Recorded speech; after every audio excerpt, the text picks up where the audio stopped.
अनपढ़ जाहिल गवार भाजपा के प्रधानमंत्री। हम कहां करें मोदी जी को आतंकवादी? अब देश की जनता बोल रही है तो उसमें हम कुछ नहीं कर सकते। अगर आपकी इच्छा हो तो पूरे देश की जनता को आप जेल में डलवा दीजिए। भाजपा जैसी दरिंदी पार्टी कोई है क्या? किसी अडानी को देखा, किसी अंबानी को देखा?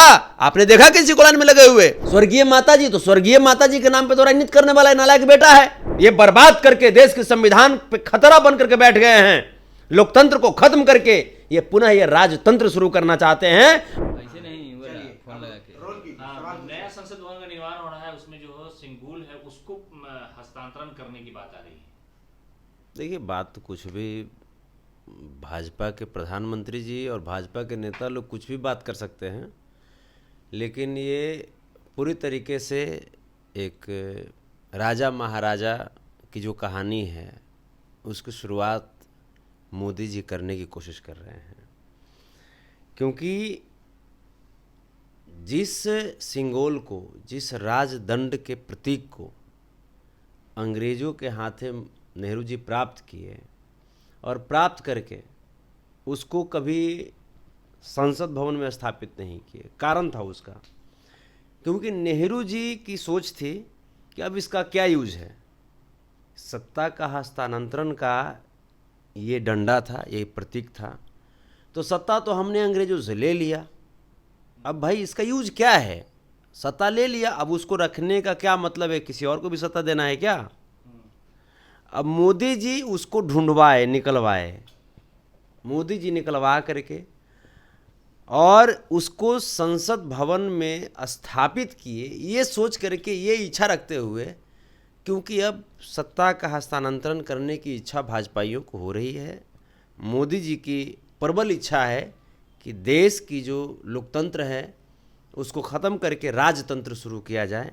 एक राजा की तरह मोदी जी शासन करना चाहते हैं और देश की जनता ये जान रही है, और इसलिए देश की जनता ने ठान लिया है कि 2024 में ऐसे ऐसे आताताइयों को, ऐसे ऐसे सामंतवादियों को, जो सामंतवादी जो विचारधारा को रखते हैं, ऐसे ऐसे लोगों को देश की सत्ता से बेदखल करनी है। आरजेडी समेत कई पार्टियों ने विरोध किया और आपकी पार्टी तो खुल करके लालू यादव, तेजस्वी यादव, तेज प्रताप कह रहे हैं कि कर्नाटक में अभी सबक सिखाया गया है और जो भगवान का जो गदा है उससे मार लगी है और इसी तरह 2024 में भी होने वाला है। देश से प्रेम करने वाले जितने भी लोग होंगे, जितनी भी पॉलिटिकल पार्टियां होंगी, वो सब के सब इस धारणा का विरोध करेंगे, क्योंकि हमारे यहाँ ऐसे ही बहुत अच्छी खूबसूरत, हमारे यहाँ अशोक स्तंभ था, चक्र है, हमारे यहाँ हर चीज़ है, लेकिन उसके जगह पे अब ये सिंगोल को स्थापित करना ये बिल्कुल पागलपन है, वहशीपन है, और इसका विरोध बिल्कुल जायज़ है। और इसका विरोध आप ये समझ सकते हैं कि इसके विरोध के चलते ही मुझे तो लगता है कि देश के जो महामहिम हैं, राष्ट्रपति महोदया जो हैं, शायद वो भी इसका विरोध कर रही हैं, तभी तो उन्हें पार्लियामेंट के ओपनिंग सेरेमनी में उन्हें नहीं लाया जा रहा है, उनको जगह नहीं दिया जा रहा है। ये लोकतंत्र और ये देश के लिए ये काला दिन होगा। ये देश के इतिहास में, देश के पन्नों में, ऐतिहासिक पन्नों में काला दिन के रूप में ये दर्ज किया जाएगा। संतोष जी, मामला यह कि बीजेपी के जो लोग हैं वो कह रहे हैं कि मोदी जी इतिहास रचने में बहुत माहिर है, इतिहास ही रचते हैं, तो लोगों को तकलीफ हो रही है आप जैसे लोगों को। हाँ, मोदी जी इतिहास तो रचते ही हैं। आज तक कभी देश की अर्थव्यवस्था इतनी गिरी थी? देश की अर्थव्यवस्था जितनी रसातल में चली गई है, आज हमारा जो रुपया है वो श्रीलंका, बांग्लादेश, पाकिस्तान, नेपाल से भी ज़्यादा संघर्ष कर रही है हमारी मुद्रा। तो ये तो ऐतिहासिक बात है ही। ये ऐसा इतिहास, ये पहली बार ऐसा होगा कि हिंदुस्तान के प्रधानमंत्री को, प्रधानमंत्री पद छोड़ने के बाद, चुनाव हारने के बाद शायद ये विदेश भागेंगे। विदेश भागने की भी तैयारी कर रहे हैं, क्योंकि इनका विदेश का आवागमन कुछ ज़्यादा ही बढ़ गया है, तो वहाँ भागने की तैयारी में लगे हुए हैं। तो ये पूरी तरीके से ऐतिहासिक बात तो है ही, जब इनके 10 साल के कार्यकाल में न एक यूनिवर्सिटी खोला गया, न एक बढ़िया हॉस्पिटल खोला गया। आप कोई भी एक देश के विकास के कार्य आप गिना दीजिए, अगर आपको नज़र आता हो, तो फिर आप जो कहेंगे सो। कैसे चुनाव जीतिएगा लोग? एक आदमी के विपक्ष में 20 बड़ी पार्टियां आ रही है, इस बात को मानते हैं ना कि मोदी कितने बड़े ताकतवर आदमी हैं? आप ये बताइए कि तब तो आप कहिएगा कि तब एक आतंकवादी के पीछे 500 पुलिस लग गया, इसका मतलब आतंकवादी बहुत ताकतवर हो गया। मोदी को आतंकवादी से कंपेयर वो बात कीजिए। नहीं बोला। आप ये बताइए, हम कहाँ करें मोदी जी को आतंकवादी? अब देश की जनता बोल रही है तो उसमें हम कुछ नहीं कर सकते। हम तो मोदी जी को भाजपा के प्रधानमंत्री ही कहते हैं। हम तो मोदी जी को हम जैसे देश के सबसे बेकार प्रधानमंत्री ही कहते हैं। हम कहाँ करें मोदी जी को आतंकवादी? अब देश की जनता को आप रोक दीजिएगा क्या? देश की जनता को कहने की इच्छा तो आप रोक दीजिएगा क्या? अब तो अगर आपकी इच्छा हो तो पूरे देश की जनता को आप जेल में डलवा दीजिए हैं? अब तो आपके जैसे भाजपा के शासनकाल में जितनी अन्यायपूर्ण व्यवहार की जा रही है देशवासियों के साथ, वैसी अन्यायपूर्ण व्यवहार अगर भाजपा के पूर्व की सरकार अगर की होती तो भाजपा का नेस्तनाबूद खत्म हो चुका होता, भाजपा की कोई अस्तित्व नहीं बचती। लेकिन जिस प्रकार से आज देश के अंदर संप्रदायवाद, देश के अंदर हिंदू मुस्लिम सिख ईसाई के नाम पर भेदभाव पैदा की जा रही है, जातियों के आधार पर लोगों को बांटा जा रहा है, ये बहुत चिंताजनक है। और इसी हम लोग बंटवारे को देखते हुए, इन्हीं बातों पे गौर करते हुए हम लोगों ने, पूरे देशवासियों ने मिलकर के ये तय किया है कि 2024 में ऐसे आताताइयों को देश की सत्ता से बाहर करना है, क्योंकि हम लोगों को रोजगार चाहिए, युवाओं को रोजगार चाहिए। युवा धर्म के नाम पे नहीं भटकेंगे। यहाँ पे मंदिर कितना करोड़, कितना अरब, कितना खरब खर्चा करके मंदिर, मस्जिद, गुरुद्वारा, चर्च पे बात होती है, यहाँ पे देश के बड़े बड़े इंस्टीट्यूट के बारे में बात क्यों नहीं होती है? मैं आपसे पूछना चाहता हूँ कि अगर देश का कोई बड़ा इंस्टीट्यूट बनाया जाएगा तो उसमें सिर्फ हिंदू या मुस्लिम के बच्चे तो नहीं पढ़ेंगे ना, उसमें तो सब लोग पढ़ेंगे ना, इससे देश बढ़ेगा आगे। यहाँ पे पाखंडियों की पूजा की जाती है भाजपा के द्वारा, भाजपाइयों के द्वारा।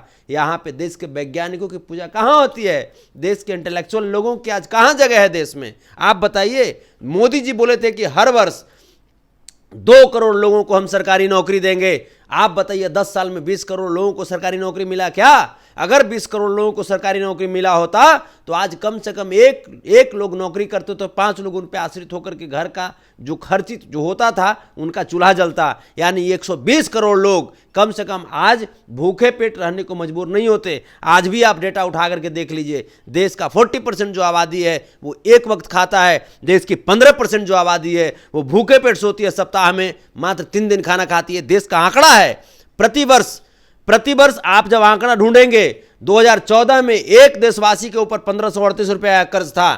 2014 में मैं आपको डेटा बता रहा हूं, 2014 में प्रति व्यक्ति 1538 रुपये का कर्ज था वर्ल्ड बैंक का। आज के डेट में 35,328 रुपये का कर्ज हो गया है। ये कर्ज किस लिए हुआ आप बताइए? मैं आपसे पूछता हूं, आप जो कह रहे हैं भाजपा जैसी दरिंदी पार्टी कोई है क्या? भाई अनपढ़ जाहिल गंवार भाजपा के प्रधानमंत्री, ऐसे लोग की वजह से ही आज देश की दुर्दशा हुई है। आप बताइए, नोटबंदी 2016 में हुआ था, कितने गरीब लोग की जान चली गई थी? बताइए कैसे? आप किसी अरबपति को बता दीजिए, किसी अरबपति को आपने देखा क्या लाइन में लगे हुए? किसी अडानी को देखा? किसी अंबानी को देखा? आपने देखा किसी को लाइन में लगे हुए? क्या गरीब लोगों के पास इतनी पैसा थी? हैं? उनकी स्वर्गीय माता जी तो लगी थी। स्वर्गीय माता जी के नाम पे तो राजनीति करने वाला नालायक बेटा है।